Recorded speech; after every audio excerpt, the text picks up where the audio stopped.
Hit hard by falling incomes, Europe's farmers see biofuels as the way forward. Stuart West runs this farm in the south of England.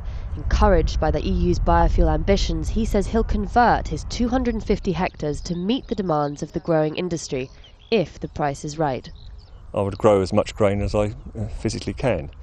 At the present time, I grow enough to sustain the farm.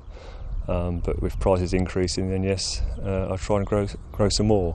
And if we were sort of pushed towards growing more oilseed rape or more wheat that went into fuels, that can only be a good thing for farmers.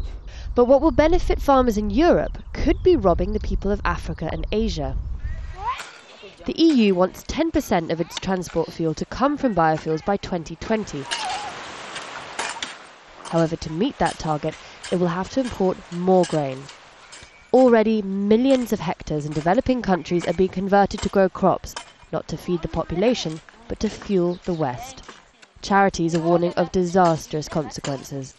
A lot of those biofuels will be made from food crops, and some of those will be staple foods such as maize and wheat that are consumed by poor people in developing countries. So as biofuel demand pushes up food prices, this means that poor people will be able to afford less of the food that they rely on. And we are predicting, because of the EU consumption, the increased EU consumption by 2020, up to 100 million more people may be pushed into hunger as a result. In Europe, people are already buying biofuel at the pump. Petrol and diesel is blended with 3.5% of the low-carbon alternative. And as oil prices soar, interest from the aviation industry is also taking off. With the EU racing to embrace biofuels, there's going to be more support for small-scale production like what's proposed here.